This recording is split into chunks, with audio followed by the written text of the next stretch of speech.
Now you'll be told to find the inverse Laplace transform of f of s is 1 over s times s plus 1 squared, isn't it? So you can see, you cannot do that unless you resolve them into partial fractions, isn't it?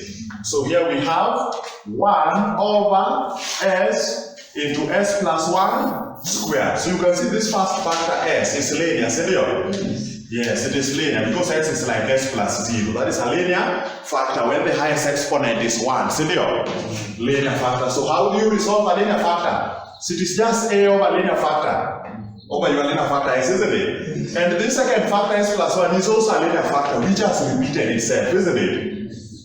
Because the highest exponent of s is 1, so it is linear, but it has repeated itself because it has been squared, isn't it? So when you resolve it, it is going to be b over that linear factor, and you repeat it again until you exploit the highest power, isn't it?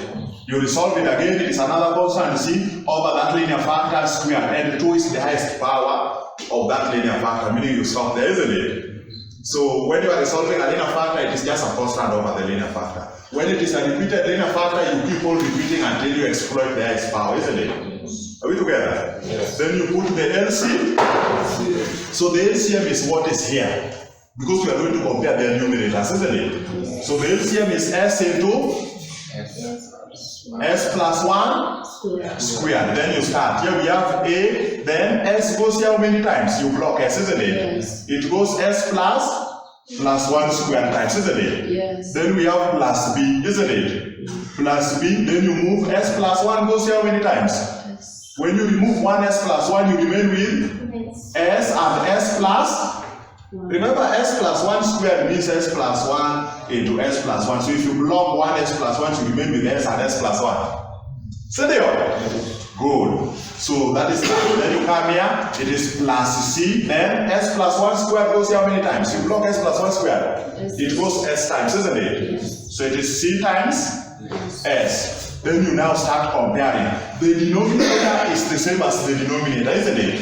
That means the numerator must be the same as the numerator, meaning this numerator 1 must be the same as this numerator, which is a into s plus 1 squared plus b, bs into s plus, b times s, bs into s plus 1, isn't it? Plus cs. So if the denominators are the same, the numerators are the same, isn't it?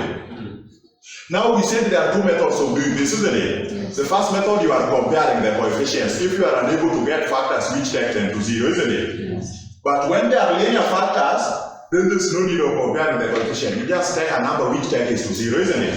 Like here you have s plus 1. See, if s is negative 1 plus 1 will go to 0, isn't it? Yes. So you start when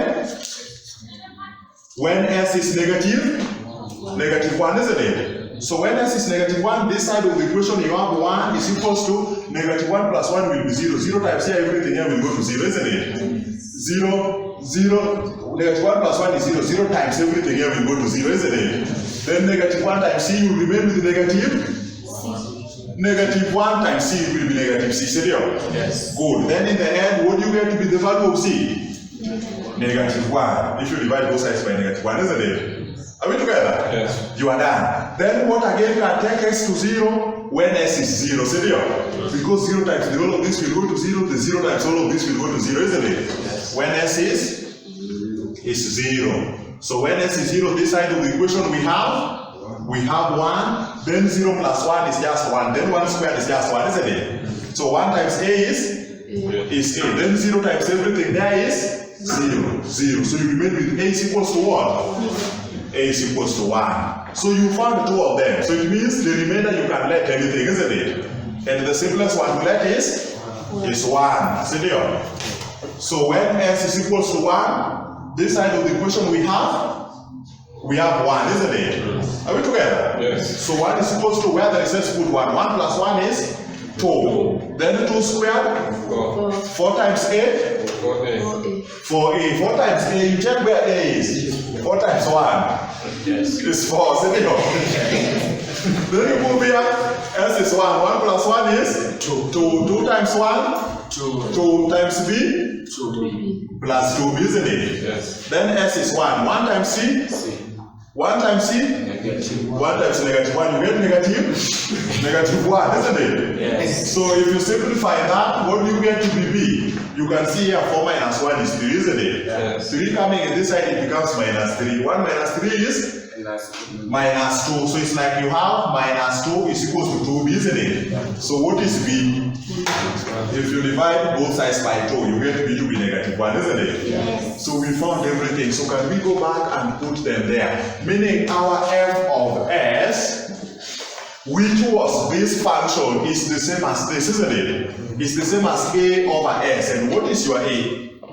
1 over s. Then plus b over s plus 1, isn't it? And what is your b? -1 over s plus, then it is plus c over s plus 1 squared, isn't it? What is your c? -1. So that is -1 over s plus 1 squared.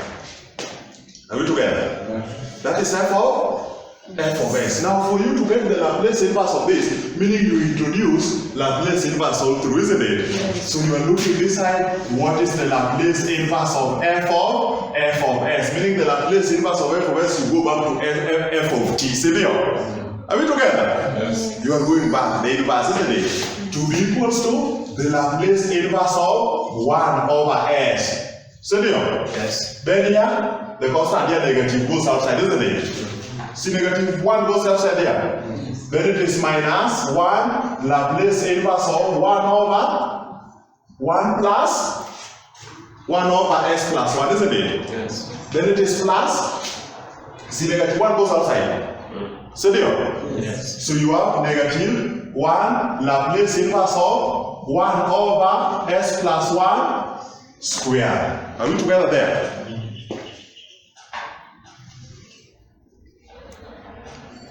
One over s plus 1 squared. So this part you can get, it is in the table. You've been given this in the table, it is this you are looking for. Are you seeing? Yes. Because you know the Laplace inverse of 1 over s, you can remember when we were looking for the Laplace inverse of just a constant a, it was a over s, meaning here when you take Laplace the other side, you get a to be the Laplace inverse of a over s, isn't it? So when a is 1, so you have 1 is equal to Laplace inverse of 1 over. Senior? Yes. Because the Laplace inverse is the reverse. Are you seeing that? So it means the Laplace inverse of 1 over s is just what? It's just 1. Senior? Yes. Are we together? Yes. The Laplace inverse of a constant. That is how we got it from first principle, isn't it? Yeah. Then you come to this one. The Laplace inverse of 1 plus s. That was exponential, isn't it? Yeah. And remember when here was plus, the other side it was exponential of negative, isn't it? Yeah. It was the opposite. Meaning you saw that the Laplace of exponential negative at, it was coming out to be 1 over s plus. Okay. And if it was Laplace of exponential positive at, then the other side was? Are we together? Yes. If here is positive, there is negative. If here is negative, there is? Meaning we are dealing with the one which is positive. So sometimes they can deal with the one which is positive here in the table. They will give you this one in the table. So it is upon you to modify it, isn't it? Yeah. So if you modify it where it is negative, there goes to positive, isn't it? So S1 over S plus A, 1 over S plus 1. Meaning where there is A, you put what? You put 1, isn't it? Yes. Where there is A, you put 1. So you have the Laplace of exponential minus this what? 1 over S plus 1. So if you take Laplace the other side, you get exponential negative t. Is the Laplace inverse of? Are you seeing? Yes. Because Laplace going the other side, it becomes Laplace inverse, isn't it? So it means the Laplace inverse of 1 over S plus 1 is going to be exponential negative? Negative t. Are you seeing? Yes. So are you seeing what is left? Yes. And so this part, the Laplace inverse of 1 over s, 1 over s plus 1 squared. You can see there is no constant term here. It is already an perfect square, isn't it? So it is a shift theorem, meaning you differentiated exponential, meaning you had the Laplace transform of t raised to power n exponential negative at, because when it is negative, here is positive. Are you seeing? So the Laplace of t raised to power n exponential negative at is going to give you negative 1 raised to power n dn over dsn of the Laplace of exponential at, because your exponential negative at is the f of t, so it is dn times f of t. Are you seeing that? So you can see here, when you are getting the Laplace of exponential negative at, that one is what? You have negative 1 raised to power n dn over d of sn. Laplace of negative at that is going to be 1 over s plus. See, the Laplace of exponential negative at is 1 over s plus a. Yeah. See, when a is negative, a is s plus a. Yeah. So how many times do you need to differentiate it to get s plus a squared? See, you differentiate it once. Are you see? Meaning our t is what? It's 1. So you come here and start. When I differentiate s plus a once, 1 over s plus a once, what do I get? Isn't it? Are we together? So can you try to differentiate it? 1 over s plus a is the same as that s plus a raised to negative 1. Negative 1 means it is in the denominator, reciprocal, isn't it? So when you are differentiating this, it is going to be negative 1 times 1, you get negative 1, then you reduce the power by 1 raised to negative. So that is the outer function, because s plus a you are letting to be t. So it is like you are differentiating a polynomial at the power rule, isn't it? Are you seeing that? Yes. Then is when you differentiate the inner function s plus a, you get what? 1. If you differentiate s, you get 1. If you differentiate the constant, you get 0, isn't it? So it means when you differentiate once, what do you get? Negative 1 times 1 is negative 1 over s a squared. Remember, what this negative means s plus a squared is in the denominator. The negative implies reciprocal. Are you seeing? Yes. Are we together? Yes. Meaning when you differentiate it once, you get s plus 1 squared. So it means this tn is 1. Are you seeing that? It means this n is 1. Is 1. And our a is what? Our a is 1. You see, you are doing substitution. Our a is 1. So where they say you put 1, meaning it remains just as a, isn't it? Our a is 1. Our n is 1. So what do we get? This is what we get. When you get the Laplace of t exponential negative t, you get it is negative 1 of d ds of 1 over s plus 1. So what do we get here? Negative 1. And differentiating 1 over s plus 1, we found it is what? Negative 1 over s plus 1? Are you seeing? Negative 1 over s plus 1 square. So from there, negative 1 and negative 1 is positive. Positive 1, so it is positive 1 over s plus 1 squared. So that is what we have there. So it means when you bring Laplace, the other side it becomes Laplace inverse, isn't it? So here we remain with t exponential negative t is the Laplace inverse of 1 over s plus 1 squared. Remember, when it has a partner, is when it is going to be sine, isn't it? And that partner is not there, so it is exponential. But it was the shift theorem. So it means anytime you see the power a complete square like this, s plus 1, then you know automatically it is a shift theorem, isn't it? So in this shift theorem, is it a shift theorem with the exponential function or with the cosine function or with the sine function? That goes next in your mind, isn't it? It is only with a sine function when what is in the numerator is a constant, isn't it? It is only with a cosine function when what is in the numerator is s, isn't it? It is only with a sine or cosine function when it is plus w squared, isn't it? But here there is no plus w squared, meaning it is an exponential, like we've seen here, isn't it? Are we together? So we found t exponential, we found that t exponential negative t is the Laplace inverse of 1 over s plus 1 squared. Did you check the table you had there? Sometimes they are very lenient with you. They will even include that in the table so that they make your work easier. Yeah, the table was here. Did you check the table? They even had the table here, yes. They add the table for the second differentiation formula, the second shift formula. Are you seeing? They add it there. But you cannot see it if you are not thinking deeply, senior.